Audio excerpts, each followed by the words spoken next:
As Republicans work to pass President Trump's mega bill in the House, our next guest has spoken out against it, calling it a, quote, nightmare for working families. Joining us right now is Democratic Governor of Maryland, Wes Moore, in the House at the table. Good morning to you, sir. Good morning. Good morning. This thing seems like a fait accompli. I mean, Hakeem Jeffries is speaking. We'll see how long he can keep that going.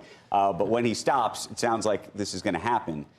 You have been very critical of it. In some ways, by the way, you're in the same camp with Elon Musk about parts of this. Yes, I am, because I think in many ways this bill makes this country less safe, it makes this country less healthy, and frankly, it makes this country more debt-ridden.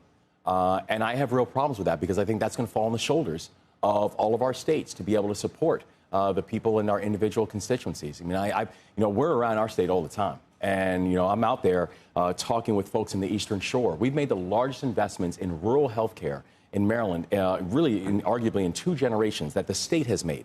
But now those are the same folks that are now about to lose $250 million in rural health care. Right. That, I'm speaking with folks, at the Manna Food Center in Gaithersburg. And what we're about to see with SNAP, this is going to be the largest cut to food assistance that we have seen in our nation's history. And that is going to hit the over 360 food centers, food distribution centers that we have in our state. So we're going to receive the brunt of this. Do you believe the CBO estimates in terms of what this is going to cost? The reason I ask this is I would have thought, we've talked about this, that the debt market, if it really believed, if investors really believed this was going to be a demonstrable problem, you would have seen treasuries move in different ways. The dollar would have moved in different ways. And for whatever reason, despite all the people that seem to be frustrated about the addition of the debt, the bond market hasn't moved. You, by the way, you used to work at Citigroup. That's right.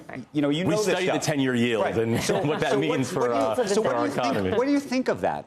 It's complicated because I think one thing it's not picking up on is who this is going to directly impact.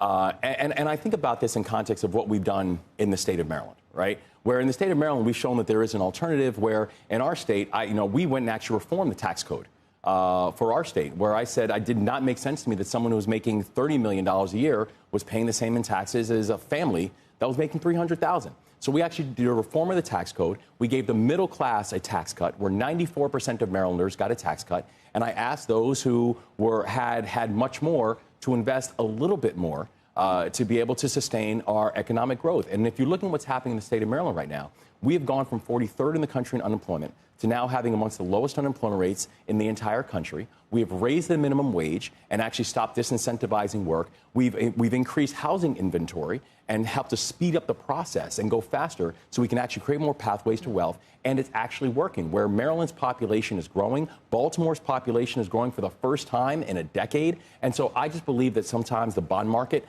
is not catching up because they're have the ear of the investor, but not understanding what's happening to the middle class and the working class families who this is going to impact. The unemployment rate in your state is 3.2%. I mean, that's below the national average. I'm just wondering, as governor of Maryland, what do you do then to offset the cuts that will come to SNAP benefits, the cuts that will come to Medicaid?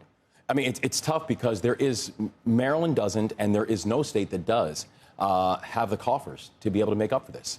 What we're fundamentally seeing is there has always been a historical relationship between the federal government and our states in the way that we are protecting the people.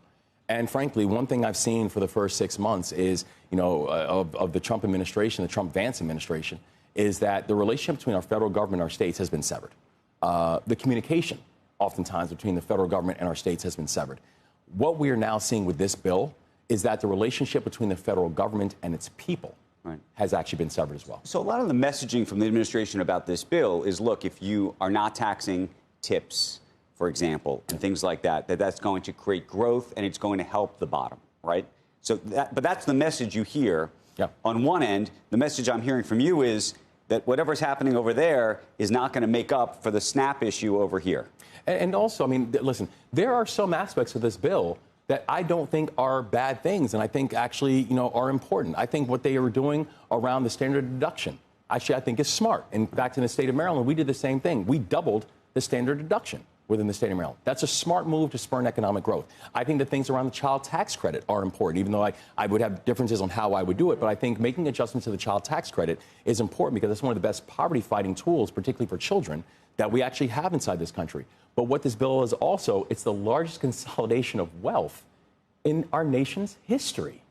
It's essentially undercutting what we are seeing for any supports for the people at the bottom on this, so we can have that largest consolidation of wealth. And I find it ironic that it was J.D. Vance who cast the deciding vote on this, a person who repeatedly talked about his mama and how she benefited from the same programs that he just voted to gut. But just to play the other side, I mean, the SNAP benefits aren't just being eliminated for certain people, and they're being eliminated by associating them with requirements like work requirements, immigration status requirements. These are tough choices that need to be made. Yeah. Not everybody can get benefits. Oh, I agree. So, I mean, do you disagree with attaching certain conditions to receiving benefits? Not at all. To get them? But I do think there's an overstating about what that means and what that looks like. Because the vast majority of people who are receiving these benefits, these are actually working families. Right. These are people who are already working, but who still need benefits because they're still not making enough money to be able to benefit them and their families. The federal minimum wage right now is, what, $7.25?